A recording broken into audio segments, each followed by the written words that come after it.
Bonjour, je m'appelle Karine Lefebvre et je vous présente notre livre du mois, des nouvelles de Martha.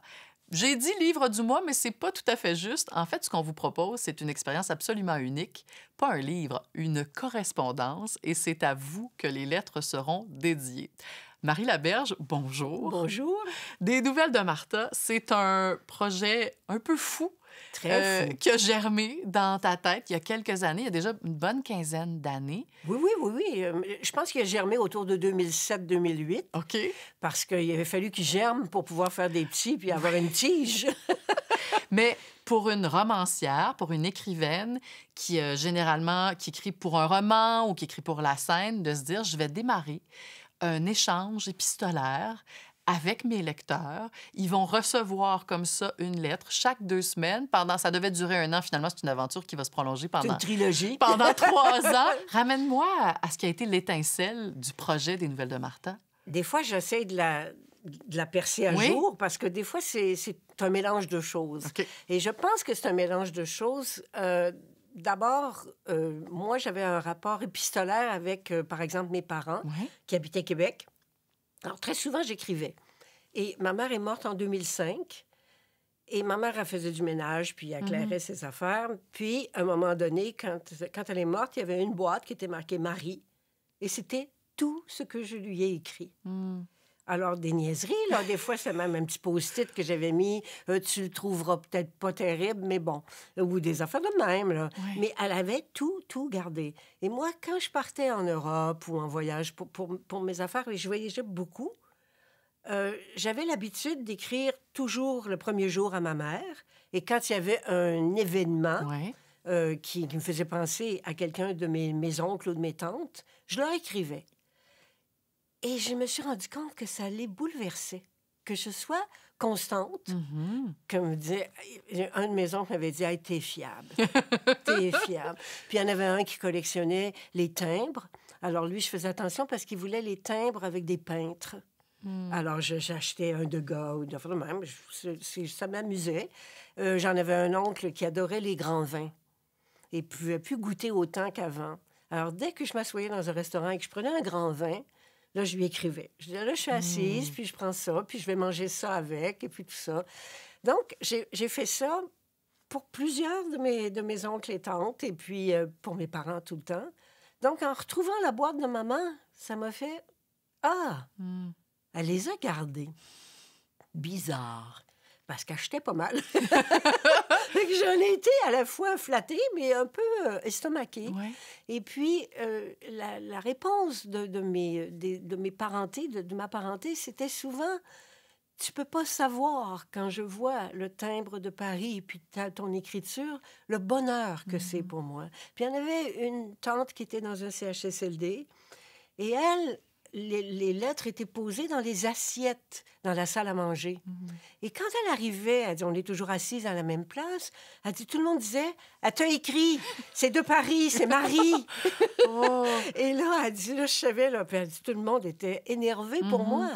Puis, pourtant, c'est rien, tu sais, c'est une petite carte postale sur laquelle j'écrivais ce qui se passait. Oui, mais dans ça ma dit vie. quand même, je pense à toi. Exact. J'ai pris un moment. Et je t'écris. Et puis, je la mets dans une enveloppe, et puis après ça, je mets un timbre, et puis... Et tout ça m'a comme enseigné à quel point ça cassait la solitude, l'isolement dans lequel tant de gens sont. Il y a beaucoup de gens qui vivent des solitudes extrêmement pénibles, extrêmement dures. Pour moi, un sommet d'isolement, c'est des gens à qui on dit « on va passer te voir dimanche ». Et on est dans le CHSLD, puis elle s'habille, puis elle se met même un petit peu de blush, et puis elle attend. Et si elle est chanceuse, elle va avoir un téléphone à 5h30 pour dire « on n'aura pas le temps d'aller aux pommes avec les jeunes ». Et si elle n'est pas chanceuse, elle n'aura pas de téléphone. Ça me brise le cœur. Ça, c'est le genre de choses qui me tuent. Alors, tout ça mis ensemble, je me suis dit à un moment donné, non, c'est pas vrai. Il y a même un autre élément. Coudonc, on va finir par tout dire.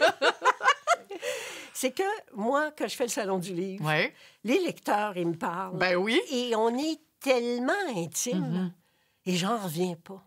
Des fois, ça dure 3 minutes, la rencontre, là. Mais je réussis à savoir quelque chose de très, très personnel, de très privé même. Et les gens, ils ont développé avec moi, grâce au personnage que je leur donne, Ouais. une sorte d'intimité, une sorte d'amitié. Ouais. Je vois même jusque-là, ouais, une sorte d'amitié. C'est pas la même amitié qu'on a avec notre meilleur ami, là, c'est pas ça. Mais c'est quand même une confiance. Ouais. Et puis je me suis dit, attends, moi j'écris des romans, puis ils ont ce rapport-là à moi.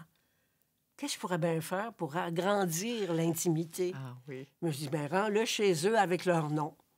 Parce que, donc, les gens qui avaient... Qui s'étaient abonnés. qui s'étaient abonnés, donc pour une trentaine de dollars par mois à l'époque, les Exact. gens recevaient, comme ça, là, chaque 2 semaines, une lettre à leur nom. Ma chère Karine. Puis là, Et c'est Martha qui leur racontait son quotidien, sa journée. en fait, qui racontait, qui s'adressait à elle Ouais. en premier, parce qu'elle était dans un désarroi assez Oui. impeccable. Sa fille, à Noël, a profité à Noël pour lui dire qu'elle s'en allait. Oui, et puis Martha a une vie de femme bien remplie, 3 enfants qu'elle a élevés en partie seule. Pas mal, ça. Et la soixantaine arrive, la petite dernière s'en va. Qui a lésiné avant de partir, là, qui est resté un à petit peu. 28 ans. Oui. Et là, donc, à 62 ans, cette femme-là Qui est fleuriste. est fleuriste, célibataire, se Oui. retrouve avec une espèce de grand vide qu'elle avait même jamais eu le luxe de contempler. Le temps. Jamais. Elle Jamais. l'avait jamais vu. Ben oui. Puis à tel point qu'après avoir travaillé, normalement, elle prenait son autobus pour rentrer chez elle. Puis à un moment donné, elle se rend compte qu'elle n'est pas obligée. Elle n'est pas obligée. Personne Hey! n'attend pour le souper. Non. Personne attend qu'elle aille réchauffer le souper. Ben, c'est ça aussi. Oui, elle peut ne Alors, pas souper. cet ça veut. esclavage des mères, Mhm. ça, il n'y en a pas une mère qui sait pas c'est quoi faire un lunch, là. Ouais. Il n'y a pas une mère qui sait pas c'est quoi rentrer plus vite parce qu'il faut chauffer le souper, Mm-hmm. parce qu'ils ne peuvent pas le mettre dans le micro-ondes, parce qu'ils ont oublié de le brasser dans le milieu, puis il va être encore froid dans le milieu. Mais ça, ce Ouais. genre de choses-là, c'est toute Martha. Ouais. Puis en même temps, c'est une philosophe. C'est une fille qui réfléchit la vie, qui réfléchit son attitude, qui se remet en question, qui ménage pas sa peine, puis qui fait pas attention à son orgueil. Elle y va, puis quand elle trouve qu'elle était poche, elle était poche. J'ai été poche. Ce qui est beau avec des nouvelles de Martha, c'est que on la rencontre, elle nous écrit comme si elle était notre amie, finalement. Ah, ben, c'est la considération, c'est ça. C'est qu'on se connaît, on a Vous, un passé. vous êtes mon ami. Vous êtes mon amie, voici ce qui m'arrive. Et puis, elle va, parce que c'est très intime, la correspondance, nous dire des choses qu'elle, parfois, elle n'ose même pas s'avouer à elle-même. Elle se révèle sur papier. Elle va dire des choses parfois un peu dures Certainement. sur les choix discutables de ses enfants, sur sa bru, sur ses petits-enfants Sur ce qu'elle même. pense réellement. Oui, c'est ça. On est témoin, on reçoit une grande partie très intime des pensées de Martha. Puis ça nous met, nous, comme lecteurs, puis dans ce cas-ci, comme auditeurs, dans une position très, très privilégiée. On a l'impression de devenir son confident, finalement, sa confidente. C'est ça. Oui. C'est-à-dire qu'on est digne de confiance. Oui. La personne qui va écouter Martha Mm-hmm. va entendre quelqu'un lui parler en toute confiance et avec une sorte de, je dirais, une complicité. Parce que quand elle fait ses farces, elle est sûre que l'autre va rire. Oui, c'est Elle ça. sait. Elle sait. Tu vas me trouver idiote, là, mais bon. Alors, mais Oui. comme on fait dans la vie quand on fait... Ah, c'est un peu gênant à dire, mais j'ai fait ça. Oui. Est-ce que, Marie, quand on est auteur, est-ce qu'on pense au lecteur? Non. Jamais. Mais quand...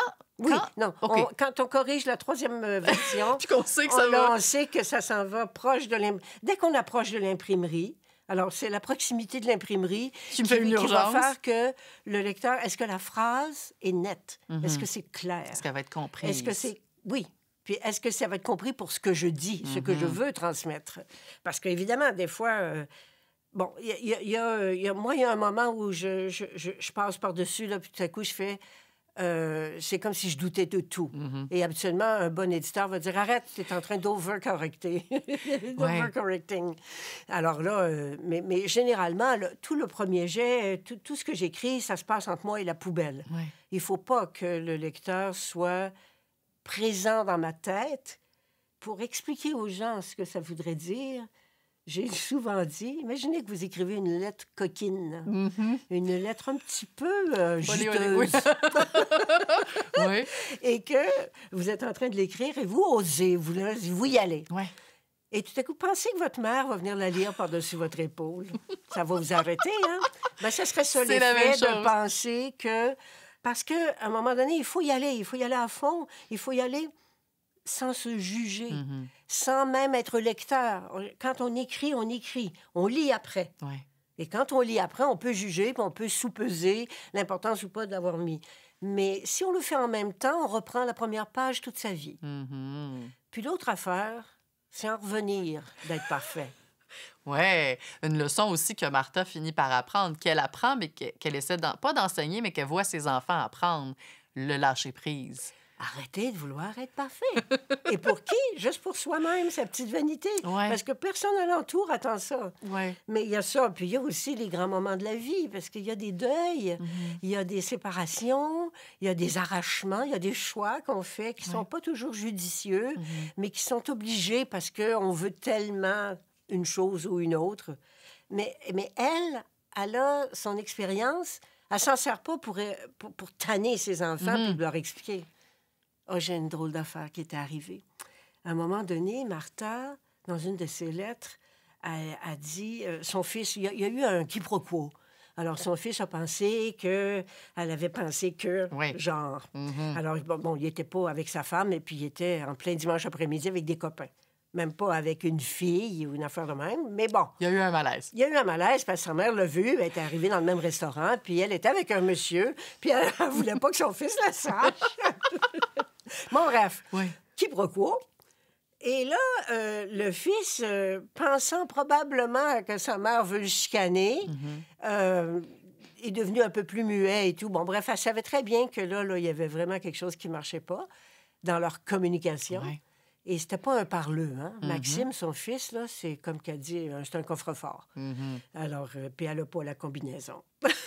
Et puis, elle a écrit un petit mot à son fils en disant, Maxime, je suis ta mère, mais je suis pas là ni pour te juger, ni pour t'élever, c'est fait. Je suis là pour t'aimer. Ouais. Et c'est tout. Je reçois une lettre d'une madame qui me dit, Madame Laberge, je vous ai copié. J'ai copié toute la lettre. Elle dit, moi, j'ai pas un Maxime, j'ai 3 Maximes. 3 Maximes qui me disent jamais rien. Elle dit, j'ai pris votre lettre, j'ai pris tout ce que Martha a fait parce qu'elle lui a envoyé un bouquet de fleurs avec ça, son mot. Oui, c'est vrai. Ben, fleuriste. Bien sûr. Elle m'a dit, j'ai fait comme Martha, j'ai tout fait. Elle dit, j'ai envoyé au bureau, aux 3 gars, la même lettre et le même mot. Elle dit, le téléphone que j'ai eu après de chacun était la plus jolie chose qui m'est arrivée depuis longtemps. Wow. Juste ça. C'est fou. Réussir à faire ça. Ouais. C'est comme un petit miracle pour moi. Absolument. C'est comme Martha, puis sa bonté, sa générosité, vraiment très, très... Qui rayonne, qui irradie. Puis qui finit par... J'étais tellement contente que cette madame-là m'écrive pour me le dire. Ouais. J'ai eu tellement de témoignages de toutes sortes, de l'efficacité du lien. Oui. C'est un lien d'amitié créé par moi. Bien sûr. Parce que chaque lettre commence par un appel à l'autre. Chère Marie, chère Karine. Mais ensuite, on a vraiment...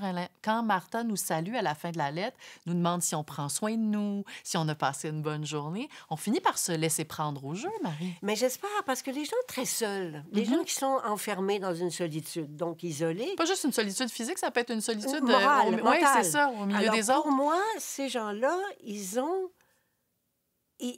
quelqu'un d'autre à qui parler dans leur tête. Et c'était ça, mon but. Ouais. Les gens, là, dans le CHSLD, qui n'auront pas de visite, puis qu'ils vont l'attendre en vain, bien, au moins, quand ils lisent leur lettre de Martha, et il y en a eu des gens qui ont été abonnés par leurs enfants. Des dizaines de milliers. Qui ont été abonnés par leurs enfants. Oui, et par leurs enfants pour pouvoir avoir...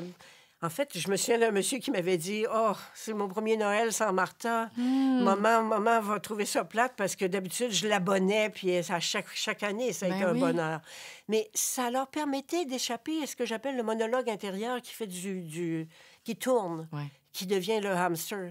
Alors que là, il y avait Martha, son point de vue, qui réussissait à faire une petite fenêtre d'évasion. Ouais. Ah ouais, qu'est-ce que j'aurais dit, moi, à Maxime? Puis moi, je sais pas. Et puis quand elle a des tentations, puis des questions qu'elle se pose, ça fait une conversation en soi, mais ça fait une présence. Bien sûr. Ah, quiconque aurait perdu une maman, une amie proche, c'est ce qu'on retrouve finalement, c'est ce qu'on finit par projeter sur Martha. Oui, C'est une espèce il y a d'amie eu pire que ça. Il y a eu même quelqu'un au début. qui est tombé amoureux de Martha. Non, ça, j'ai pas eu ça. Ah, Ça aurait pu ils me arriver. l'ont pas dit. Parce qu'elle est célibataire au début de cette affaire-là. Oui. Mais je sais Ouais. qu'il y a eu une carte qui est arrivée. En fait, beaucoup de gens, le premier Noël, la première fois, la première année de Martha, beaucoup de gens ont offert l'abonnement à leurs parents ou à leur mère ou à leur père, mettons leur mère, Ouais. sans leur dire exactement ce que c'était. Alors, ils ont dit, tu vas recevoir ton cadeau de Noël par la poste. Alors là, ils n'ont pas dit que c'était une œuvre. Ou alors, ils attendaient un objet, ces gens-là. Mhm.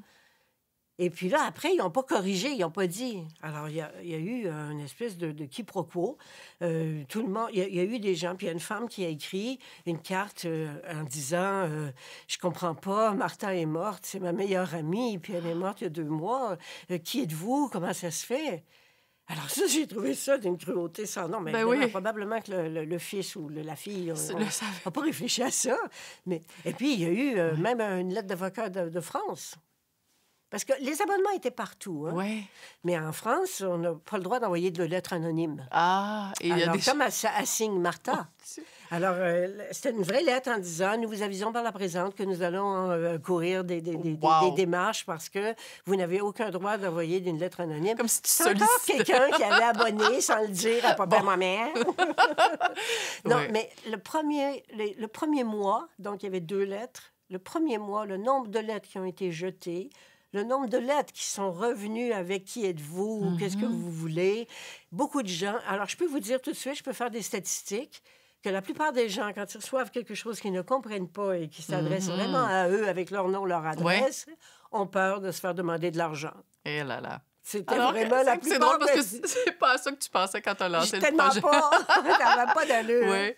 Marie, tu as choisi de faire de Martha une fleuriste. Et ça, c'est pas anodin parce que son quotidien, il est réglé par d'abord les fêtes, les célébrations. C'est des journées où elle travaille beaucoup. La fête de l'amour, la Saint-Valentin, c'est sa plus grosse journée. Elle a même pas de place pour l'amour dans sa vie quand on la rencontre.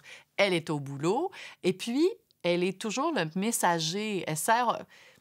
Elle contribue au bonheur des autres, mais c'est pas elle qui les reçoit, les fleurs. Non. Alors, qu'est-ce que ça a changé? Pourquoi c'est fleuriste qu'elle était, Martha, pour toi? Est-ce que je le sais seulement? Ben oui. Ça, c'est pas sûr. Mhm. Je pense pas que je le sais. Mais je pense qu'on ne peut pas être fleuriste et ne pas être sensible, Mhm. à mon avis. Bon, on est un commerçant, on Sensible s'entend. à la beauté, en tout cas. Sensible à la beauté, en créer, en Ouais. offrir, Oui. et aux gens. Mhm. Parce que les gens qui arrivent, moi, il y a des fleurs, je comprends pas qu'on les aime, puis il y a des fleurs, je comprends pas qu'on n'en soit pas fou. Mhm. Chacun ses fleurs. Mais en même temps, il y a dans ce rapport à l'autre, il faut deviner aussi ce que l'autre cherche, ce que c'est qu'il veut, qu'est-ce qu'il veut dire à travers les fleurs. Ouais. Et les fleurs, c'est un langage. C'est un langage. Avant, c'était même codé. Hein? On n'envoyait Ouais. jamais d'œillets à des acteurs pour une première. C'était comme porter malheur. J'ignore la source de ça. Il faudrait que je regarde, il faudrait que je trouve. Maintenant, tout le monde doit avoir ça au bout de son téléphone. Il faudrait que je regarde. Mais ça s'est été posé, donc naturellement, tu sais pas pourquoi elle Non, était non, fleuriste. je la voyais pas vendeuse de bonnets longs dans un grand magasin. Je la voyais pas pharmacienne. Tu sais, c'est un autre problème, la pharmacienne. Elle reçoit des mondes malades. Fait que- Absolument. Non, elle était dans la beauté. C'est oui, vrai. elle était dans la beauté Et dans le lien avec et les dans gens. ce que j'appelle, moi, le superflu. Ah, C'est-à-dire le pour petit extra. l'extra, Ouais. l'affaire qu'on aimerait bien avoir, Mhm. l'affaire qu'on se donne pas tous les jours. Ouais. L'affaire... Ça, pour moi, c'est très important parce que on dit superflu, ça a l'air d'être péjoratif, mais c'est superflu dans le genre extra, Ouais. gâterie, Ouais. plaisir. OK. Plaisir. Ah, ça me fait penser à ce plaisir qu'elle dit toujours, un plaisir par jour éloigne le médecin au lieu d'une pomme par jour. Là aussi, j'en avais eu des commentaires. Puis il y avait une madame, elle m'avait dit, ben moi, ce que je fais, le jour où je reçois Martha, je vais dans un café et je prends le gâteau au chocolat que je m'interdis 15 jours, mais que ce jour-là, je déguste en lisant Martha. En bonne compagnie. Ah, c'est bien, elle a provoqué des plaisirs comme ça. Elle a Oui. fait ça aussi. Oui. Ils vont pas chez le fleuriste, ils sont allés manger un gâteau au chocolat. Mais bon, et il y avait, il y a vraiment eu plein Ben oui. De réaction. De réaction et je dirais, de connivence Mhm. avec elle, avec ce qu'elle dit. Puis il y a tous les malheurs qui arrivent nécessairement dans une vie. Bien sûr. Alors, évidemment, les gens revoient ce que c'est qu'eux autres ils ont eu Ouais. comme difficulté. Il y a des amis. Il y a le sens de l'amitié aussi, parce qu'elle a ça très fort, Martha. Bien sûr. Elle a le sens du respect de l'autre, Ouais. du respect total de comment est l'autre. Et puis, même si c'est pas ce que toi, t'aurais fait, ben, en fait, ça s'apprend avec les enfants, ça. Mhm. Parce que les enfants, ils font pas ce qu'on voudrait. Ou s'ils le font, on en est presque désolé parce qu'on sait qu'ils se trahissent eux-mêmes. Mhm. Et s'ils se trahissent pour nous faire plaisir, on a manqué notre coup. On n'a pas fait une bonne éducation. Non, c'est ça. Alors, c'est compliqué des fois pour leur dire la porte est ouverte, Mhm. tu peux voler, tu peux y aller. Et je te fais confiance, Ouais. tu te blesseras pas. Ouais, c'est beau de l'avoir. Puis elle le fait avec ses enfants puis avec ses Tout le petits-enfants. temps. Ou avec les Ouais. petits, qu'elle protège un peu des ardeurs de la mère. Absolument. Marie, le projet original des Nouvelles de Martha, c'était donc ces lettres manuscrites qui étaient envoyées.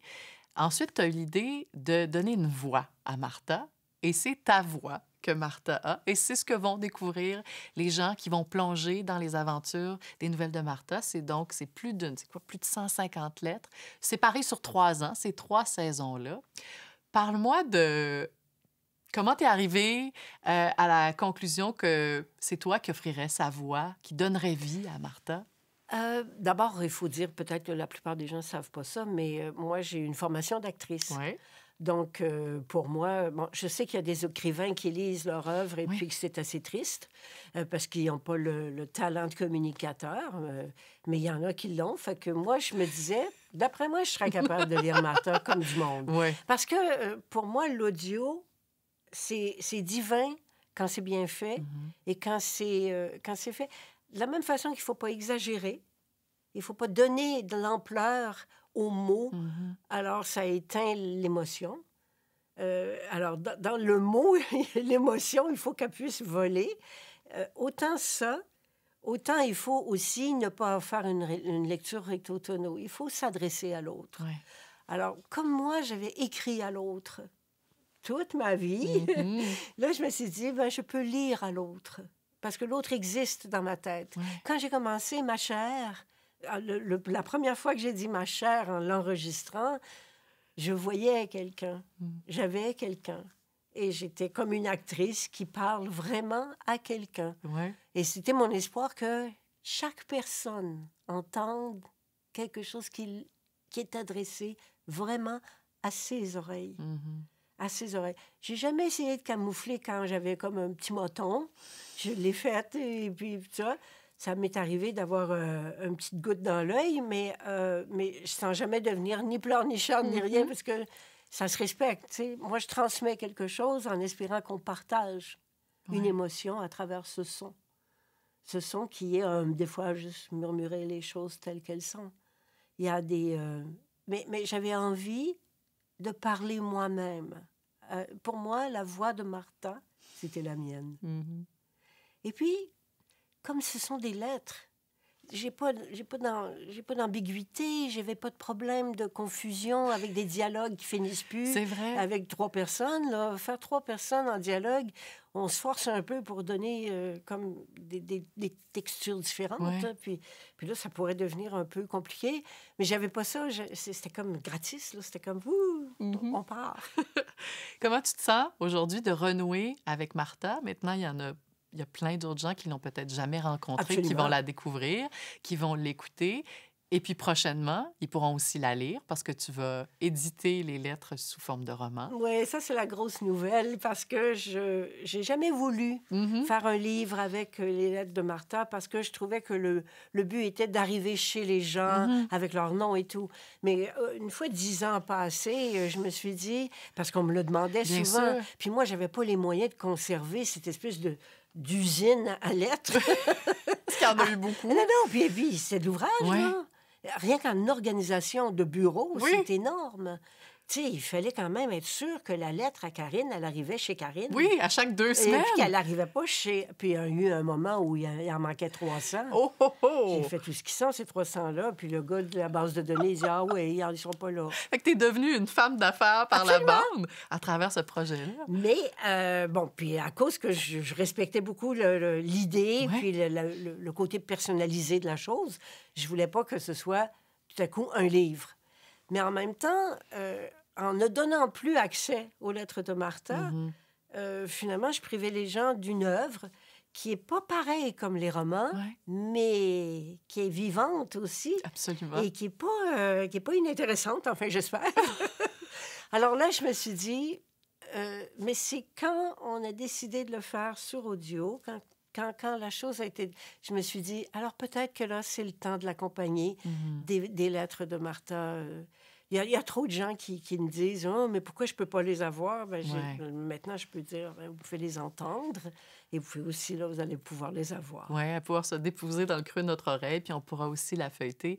Il y a peut-être des gens qui ne savent pas, Marie, parce qu'on s'imagine là, cette image de l'auteur, de l'écrivain sur son ordinateur, mais toute ton œuvre part de la plume, une vraie plume, là. Oui, mais attends, j'ai apporté quelque chose.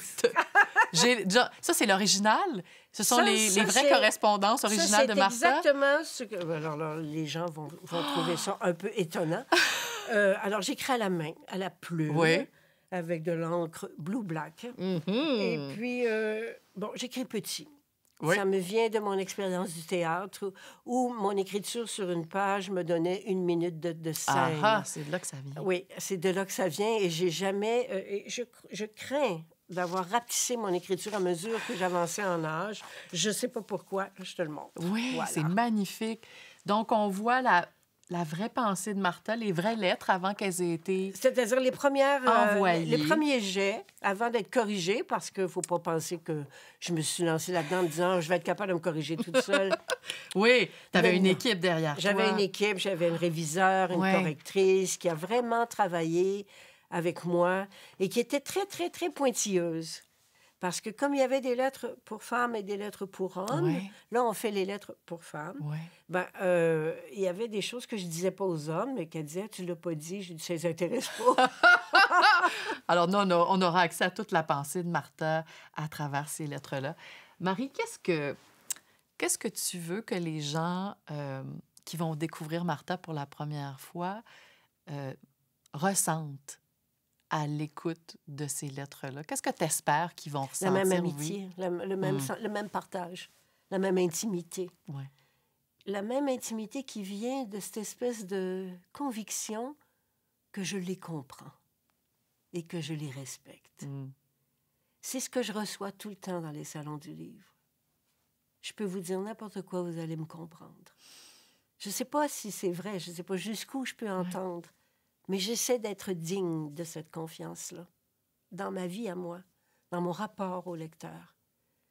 Mais tout ce que j'espère, c'est que ma voix les énerve pas, que Martha leur apparaisse, qu'ils ne voient pas mon visage, mais que ce soit quelqu'un d'autre, et que surtout cette femme-là leur parle, les aide. Mhm. Parce que des fois dans la vie, on se dit, veux-tu me dire, donnez-moi quelque chose pour penser à quelque chose d'autre. Mhm. Et c'est à ça que sert l'art. Ouais. Amenez-moi ailleurs, et au détour de cet ailleurs, on reconnaît quelque chose en soi.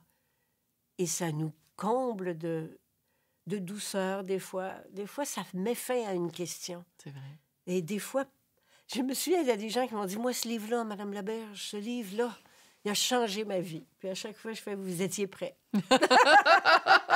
C'est Ouais. pas le livre, c'est pas moi. Ouais. C'est eux. Mais ils sont tombés sur l'œuvre d'art ou le livre Ouais. qui leur convenait à ce moment-là. De la même façon qu'il y a des livres qui nous disent rien. C'est vrai.